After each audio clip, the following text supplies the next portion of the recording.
शुक्रिया मुझे बुलाने के लिए और इनफैक्ट आपने बहुत अच्छी भूमिका जो है वो रखी है। उसी को एग्री करते हुए बिल्कुल अभी स्थिति जो भारतीय अर्थव्यवस्था की है वो तो बहुत ही दयनीय है। उसमें हम देख रहे हैं काफ़ी इकोनॉमिक्स बात कर रहे हैं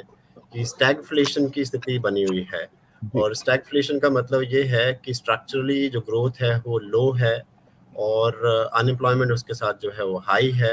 और इन्फ्लेशन रेट भी हाई है। तो बहुत ही मतलब एक तरह से बहुत ही भयावह स्थिति है जिसमें हम पहले भी बात करते रहे हैं कि जो इन्फ्लेशन रेट है डब्ल्यूपीआई का वो 15% छू गया है। जो सीपीआई है वो 8% जो है वो टच कर रहा है। ग्रोथ रेट हम बिल्कुल जो आप कह ही रहे थे कि वो हम एक्सपेक्ट कर रहे हैं इस क्वार्टर में वो लेस देन 4% रहने वाला है और उसके रीज़न जो आप बता रहे थे कि वो क्रूड ऑयल प्राइसेस भी हैं जो आज जिस तरह से आप खबर दे रहे हैं वो $125 पर बैरल हो गया है और साथ में जो फूड प्राइसेस हैं कमोडिटी प्राइसेस हैं वो हाई हैं।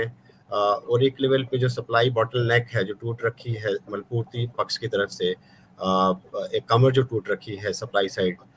उसको कहीं ना कहीं उसको ठीक करने की कोशिश सरकार की तरफ से नहीं हो रही है कंक्रीट लेवल पे। तो ये स्थिति है इनफैक्ट उसके तहत मैं ये भी कहना चाहूँगा इनफैक्ट मैं सीएमआई का डेटा देख रहा था कि करंट लेवल पे थोड़ा बातचीत की जाए तो जनवरी से लेकर अप्रैल तक जो अनएम्प्लॉयमेंट रेट है वो बहुत स्थिति बहुत खराब है एक तरह से। मतलब नॉट ओनली एनएसएस जो डेटा है वो बता रहा है लेकिन जो सीएमआई डेटा है वो भी रिफ्लेक्ट कर रहा है कि देखिए जो ग्रेजुएट है यहाँ पे ग्रेजुएट का यहाँ अनएम्प्लॉयमेंट रेट हिंदुस्तान में इस टाइम जो है वो 18% है जो जी, डेटा जी, आया जी, है जनवरी से लेकर अप्रैल तक। जी। और जो महिलाओं का जो अनएम्प्लॉयमेंट रेट है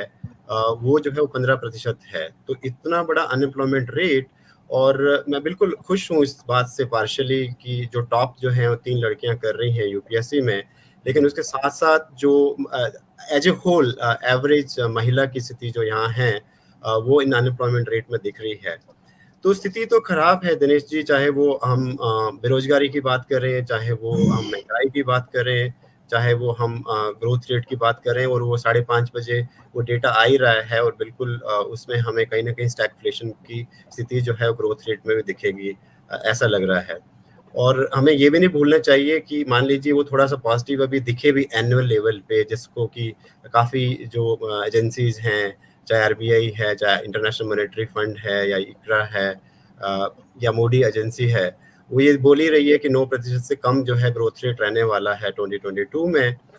लेकिन यदि हम उसको ये नहीं भूलना चाहिए कि जो बेस ईयर है, वो लास्ट हुँ, ईयर हमारा जो ग्रोथ रेट था वो -6.6% था।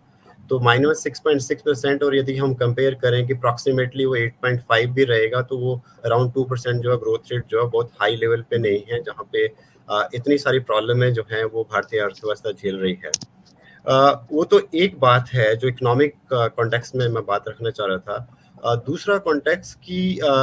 लोगों को इस चीज़ का असर जो है या वोट बैंक पॉलिटिक्स में वो रिफ्लेक्ट क्यों नहीं हो रहा है, इनफैक्ट वो आगे हम बात भी करेंगे।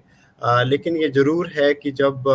इस तरह की क्राइसिस इतने मेजर क्राइसिस जो हैं वो साउथ एशिया में आप बात करते रहे हैं या ग्लोबल लेवल पे दिख रहे हैं, वो इंडिया में भी हैं। उसको यहाँ पे भी जो स्पेसिफाई किया जा रहा है वो मंदिर मस्जिद की जो पॉलिटिक्स है लो लेवल की उसके द्वारा किया जा रहा है जिससे कि डेविएट की जा रही हैं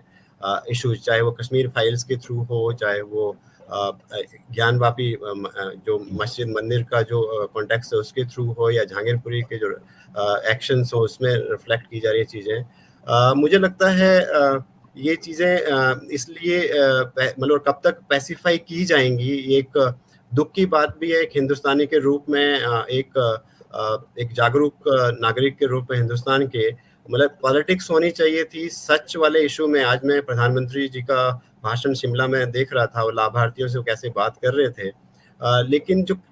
मुझे लगता है कि ज़्यादा कंक्रीट लेवल ये होना चाहिए जो अब हम आज बात कर रहे हैं कि जो महंगाई, बेरोजगारी या जो स्टैगफ्लेशन इसके बारे में बात कर रहे हैं, वो इशू ना होके इशू जो हैं वो अभी भी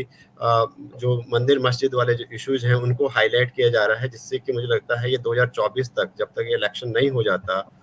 उस तरह के इश्यूज रहेंगे जिससे कि और सोसाइटी पोलराइज हो और जो ज्वलंत मुद्दे हैं और जिस तरफ आपने इशारा किया कि ये सिर्फ ऐसा नहीं है कि ज्वलंत मुद्दे वैसे ही हैं इसका बेसिकली एजेंडा वही है कि जो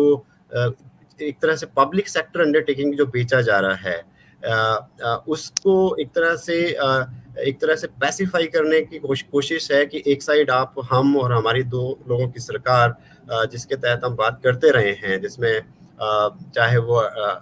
नाम लेने में मुझे समस्या नहीं है कि वो दिख भी रहा है कितनी वेल्थ और इनकम इनक्वालिटी इंडिया में हाई हुई है। ये अडानी अबानी की सरकार है और दो पॉलिटिशियन हैं या गवर्नमेंट के लोग हैं हायर लेवल पे, प्राइम मिनिस्टर और हमारे होम मिनिस्टर,